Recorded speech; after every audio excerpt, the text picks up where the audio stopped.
आवाज आपकी, खबर हमारी। आप देख रहे हैं न्यूज 24 उल्लासनगर।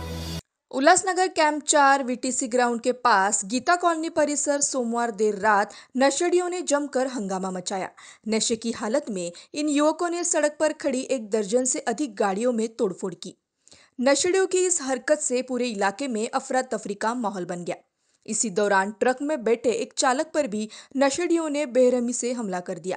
चालक गंभीर रूप से घायल हो गया, जिसे उपचार के लिए अस्पताल में भर्ती कराया गया है। इस घटना से स्थानीय नागरिकों में दहशत फैल गई है और लोग रात भर सहमे में रहे। घटना की जानकारी मिलते ही विट्ठलवाड़ी पुलिस मौके पर पहुंची और पंचनामा कर जांच शुरू कर दी। पुलिस ने आसपास लगे सीसीटीवी फुटेज खंगालने का काम तेज कर दिया। फिलहाल नशेड़ियों की तलाश जारी है और पुलिस ने आश्वासन दिया है कि आरोपियों को जल्द गिरफ्तार किया जाएगा। मेरा नाम है सुरेश नायक है।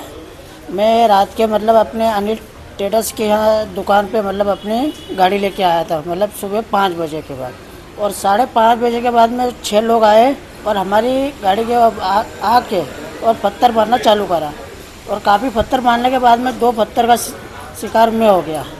इसकी वजह से अपने पुलिस वालों को बुलाया, इनको भी बताया कि बोले अपन। उसके बाद में बदमाश लोग सारे भग गए।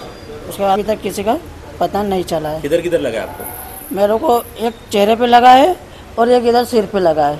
ये दो जगह का मेरे को चोट आई है। भाई हम रात को इधर रिक्शा लगा के गए सोने के लिए घर पे। रात को 12 बजे धंधा करके आए। उसके बाद से हम लोग जाने के बाद सुबह 5 बजे के बाद ये हादसा हुआ है। हमको मालूम नहीं था, बाकी जिसको मालूम था वो कोई बता नहीं रहा है। 8-10 लोग थे इधर। हम लोग की गाड़ी नुकसान हुई है। कितनी गाड़ी के नुकसान हुई? कम से कम 10 से 12 गाड़ियाँ हैं लाइन में, उसमें 4 गाड़ी बच गई है, बाकी सब हमारा गाड़ी टूट गया है। आपका नाम क्या और एरिया का नाम क्या है? गीता कॉलोनी, अनिल सहानी। इस बारे में पुलिस शिकायत की आपने? हमने करके आई। पुलिस ने कुछ तपास पंचनामा की आके, पण वो बोले हम बताते आपको। माझं नाव विशाल गुरुदत्त चोलकर आहे। मी गीता कॉलनीचं राहणार रहिवासी आहे आणि इथे आमच्या गाड्या लागलेल्या असतात। तर माझी गाडी आहे इको, स्कूल व्हॅनला जी चालते। तर सकाळी आम्ही उठून आलो तर बघितल्यानंतर की त्याचा पुढचं जे विंडशील्ड आहे, पुढचा ग्लास जे आहे ते फोडलं गेलेलं आहे। तर इथे रात्री गणपती विसर्जन झालं होतं। तर त्या गणपती विसर्जनामध्ये रात्री जवळपास 11-11:30च्या दरम्यान झालेला। तर त्यावेळी त्या लोकांमध्ये आपसात भांडण झाले आणि त्या भांडणामुळे त्यांनी सकाळी विसर्जनानंतर आल्यानंतर गांजा, चरस वगैरे ओढला आणि दारू वगैरे प्यायले। त्याच्यानंतर त्यांनी बिअरच्या बॉटलीने गाडी फोडल्यात, दगडाने गाडी फोडलेल्या आहेत।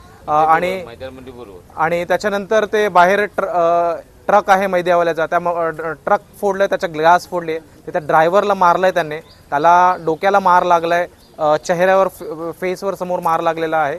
आम्ही पोलीस स्टेशनमध्ये तक्रार दिली आहे, कंप्लेंट झालेली आहे, त्यांच्यावरती FIR केली। एक बँडवाला होता त्याच्याशीला आम्ही पोलीस स्टेशनमध्ये उचलून दिलेला आहे। आणि त्याच्यानंतर पोलीस इथे तपासासाठी येऊन गेली, त्यांनी इथे सगळं प्रकरण बघितलं आहे, त्यांनी पंचनामा करून गेलेले आहेत। आणि आता ते जे पुढे प्रकरण आणि जे काही घडलं आहे त्या मॅटरला ते पूर्णपणे सॉल्व्ह करण्याची आम्हाला त्याने स्वीकृती दिलेली आहे आणि ते सगळं मॅटर आता हळूवारपणे सॉल्व्ह होईल। आमची फक्त एवढंच आहे पोलीस प्रशासनाकडनं की आमच्या जे गाडीचं नुकसान झालेलं आहे ते फक्त जे लोकांनी केलेलं आहे त्यांच्याकडनं ते भरून मिळावी आणि इथे जे काही घटना घडल्यात हे पुढे असं व्हावं नाही, फक्त त्याच्यासाठी थोडंसं आमचं लक्ष ठेवावं। कोण आहे तीन नशाबाज तरुण? कोण आहे ते? इथे एरियाचेच लोक आहेत जे इथे राहतात, मागे रहिवासी आहेत, त्यांच्याकडनंच ह्या सगळ्या घटना घडलेल्या आहेत। आणि हे पहिल्यांदा नाही झालं, याच्या अगोदर पण आमची जी गाडी होती स्कूल व्हॅन आहे इको, ती बाहेर उभी होती, त्याला तर पूर्णपणे त्यांनी काच वगैरे जे आहेत, पुढचं मागचं जे ग्लास, इव्हन डोरचे पण जे ग्लासेस पूर्णपणे फोडलेलं आणि मोठे मोठे दगड घातलेले त्यांनी त्यावेळी। तर त्यावेळी पण सुद्धा आमचं खूप मोठं नुकसान झालेलं।